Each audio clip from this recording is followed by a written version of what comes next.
আসসালামু আলাইকুম রহমতুল্লাহি ওয়া বারাকাতুহু। একটা বিষয় নিয়ে খুব কথা বলতে ইচ্ছে করছে কদিন ধরেই। কিন্তু আসলে শারীরিক অসুস্থতা একটু আমাকে একটু ডিলে করে ফেললো। সমস্যা নেই। আমি একটু যে বিষয়টা নিয়ে একটু কথা বলতে চাচ্ছি, সেটি হচ্ছে খুব দুঃখ নিয়ে বলতে হচ্ছে যে আসলে আমাদের দেশটা, আমার বাংলাদেশের কোনো মা-বাপ নেই।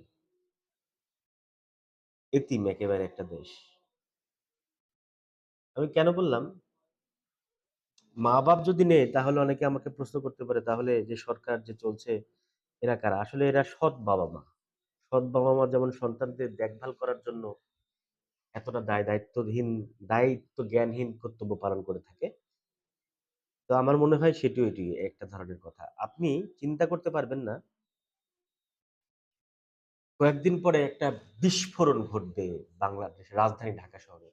কিসের বিস্ফোরণ এটা? আমি কিসের কথা বলছি? হ্যাঁ, আমি বলছি অটোরিকশা।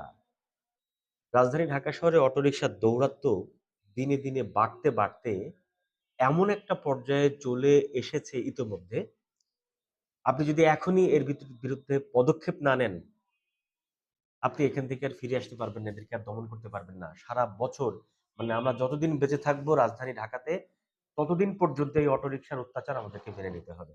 এটি কখনোই সম্ভব না। একটা দেশের মানে আপনি এটুকু বুঝতে পারবেন, আসলে আমাদের দেশটা কি আসলে মা-বাপ আছে? অবৈধ রিক্সায় কিভাবে চলাচল করছে রাস্তার? কোন ট্রাফিক সিগন্যাল মেইনটেইন না, কোন দেখাদেখি না, কারো সাথে বলা বলা না। উল্টা যেখানে সেখান দিয়ে মাথা ঢুকিয়ে দেওয়া। ট্রাফিক সিগন্যালদের মানে আইন আইন অমান্য করে রাস্তাঘাটে চলা। বাসের সাথে পাল্লা দিয়ে চলছে, প্রাইভেটের সাথে পাল্লা দিয়ে চলছে, মোটরসাইকেলের সাথে পাল্লা দিয়ে চলছে। আপনি একটা বিষয় চিন্তা করে দেখতে পারবেন? আমি আসলে যেটি আমার সার্ভে থেকে আমি পেয়েছি, যেটি আমার একেবারে ব্যক্তিগত তথ্য আমি অনুসন্ধান করে যেটুকু পেয়েছি। প্রতিদিন রাজধানী ঢাকা শহরে ২০ টা থেকে ৩০ টা সর্বোচ্চ ৫০ সব কমপক্ষে ২০ টা উপরে ৫০ টা নতুনভাবে রিক্সা মাঠে নামছে। রাজধানীর রাজপথগুলোতে নামছে। ঢাকা শহরের বাইরে যারা লোকাল এরিয়া গুলোতে বা লোকাল জেলাগুলোতে যারা আছে, তারা ওইসব জেলাগুলোতে রিক্সা চলছে বা ওইসব জেলাগুলোর অনেক বয়স্ক মানুষ আছে, যারা কর্মক্ষম, কাজ করতে পারে না। অনেক বেকার মানুষ আছে যারা কোন কাজের ধার ধারে না। তাদের পরিবার থেকে এবং তারা অনেকেই আছে নিজে থেকে উদ্বুদ্ধ হচ্ছে মেন্টালি, ঠিক আছে ঢাকায় যেয়ে অটোরিকশা চালাই। এইরকম আমি নিজে সার্ভে করেছি। আমি ইন্টারভিউ নিতে পারিনি। প্রয়োজনে আমি আরেকটা ইন্টারভিউ আপনাদেরকে দেখাবো। ওইদিন আমি ক্যামেরা নিয়ে যাবো। সেদিন আমার কাছে এরকম প্রস্তুতি ছিল না। যার কারণে আমি কথা বলতে পারিনি। জাস্ট সামনে চোখে পড়ল আমি কথা বলেছি কয়েকজনের সাথে। যে প্রতিদিন ৫০ টা করে মানুষ ঢাকা শহরে আসছে শুধুমাত্র এই রাজপথে রিক্সা চালানোর জন্য। ঢাকায় অটোরিকশা চালানোর জন্য। আমি যদি একটু ৬ মাসের আগে যদি একটু পিছিয়ে যাই, তাহলে দেখবেন ৬ মাস আগে ঢাকা শহরে যদি ৫০,০০০ রিক্সা চলত,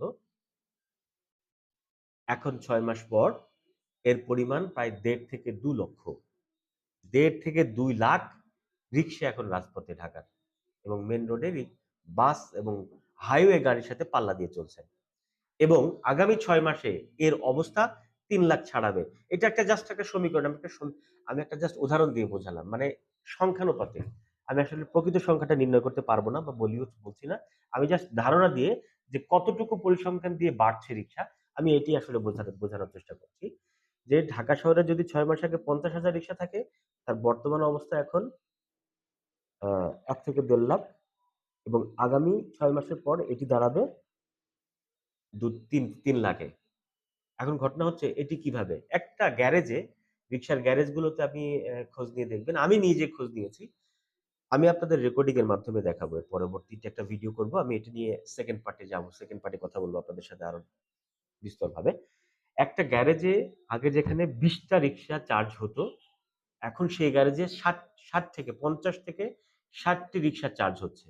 ৫০ থেকে ৬০ টা রিক্সা চার্জ হচ্ছে। প্রতিদিন রিক্সা বাড়ছে। এবং অনেক মানুষ আছে যারা যে রিক্সা প্রতিদিন করে রিক্সা মানে অন্য কোনো ব্যবসায় যাচ্ছে না। তারা রিক্সার ব্যবসায় নেমে যাচ্ছে। যে খাটাখাটনি কম, অটো মানে জাস্ট বসে থাকবে, হাত দিয়ে কন্ট্রোল করবে।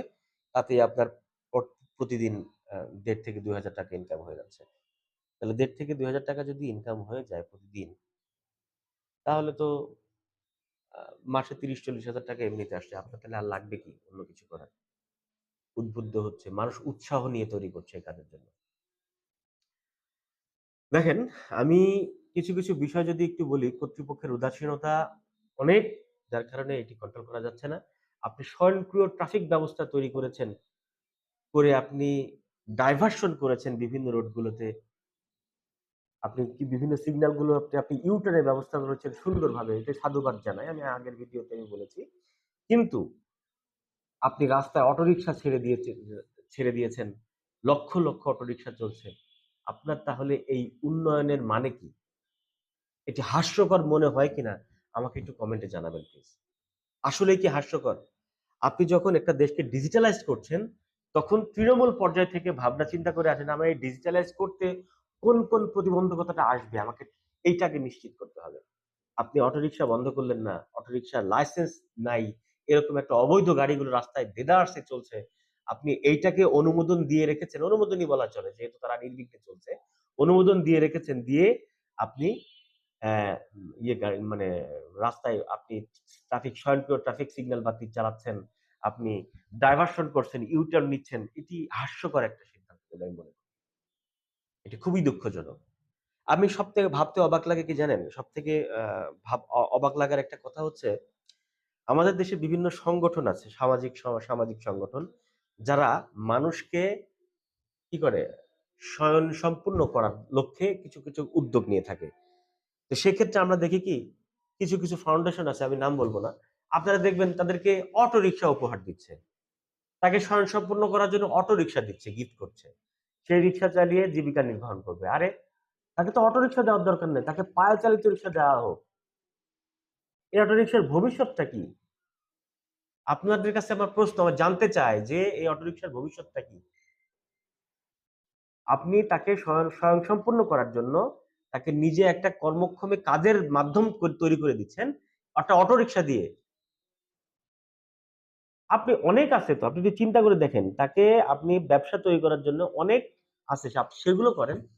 আপনি এগুলোর দিকে কোনো মাথা ব্যাথা নেই।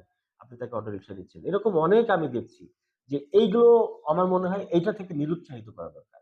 কারণ রাজধানী ঢাকা শহরটা আর কয়েকদিন পরে বিশ্বাস করেন, আর কয়েকদিন পরে এটা একটা বিস্ফোরণ ঘটবে। আপনি চিন্তা করতে পারেন, আপনি যখন অটোরিকশাটা বন্ধ করতে যাবেন, তখন এই যে ১.৫ থেকে ২ লক্ষ সামনে যদি আরো বাড়ে, আপনি যে একটা আইন করলেন অটোরিকশা বন্ধ করার জন্য, যে রোডে অটোরিকশা চলবে না। ঠিক সেই মুহূর্তে তারা কি করবে? মাঠে নামবে।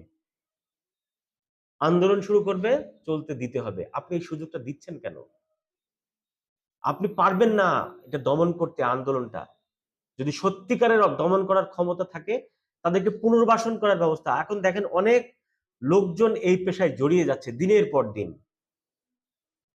এর সমাধানটা কোথায় আসলে? আমরা কয়েকদিন আগে ফার্মগেটে দেখেছি একটি বেসরকারি স্কুল বা যাই হোক একটি স্কুলের ছেলেমেয়েরা রাস্তায় নেমে এসেছে, আন্দোলন করছে। বিক্ষোভ শুরু করেছে রাজপথে নেমে আন্দোলনে যে অটোরিকশা বন্ধ করতে হবে। মানববন্ধন করছে, কর্মসূচি দিচ্ছে। মানুষ হাঁটতে পারছে না। আপনি চিন্তা করে দেখেন, আপনি ৬ মাস পরে বা কিছুদিন পরেই এখনই আপনি আইন করে অটোরিকশাটা বন্ধ করেন, তাহলে এই অটোরিকশাগুলো রাজপথে চলবে না। এরা কিন্তু অটোরিকশা বিক্রি করে দিয়েও চলে যাবে না। এরা কি করবে? গলির মধ্যে ঢুকে পড়বে। একেকটা গলি, ঢাকা শহরের বিভিন্ন গলিতে ঢুকে পড়বে। ওই গলির মধ্যে তারা রিক্সা চালাবে, হয়তো বাইরে আসবে না। কিন্তু আপনি বুঝতে পারছেন, রাজপথেই এদেরকে জায়গা দেওয়া যাচ্ছে না। মেইন রোডে এদেরকে জায়গা দেওয়া যাচ্ছে না।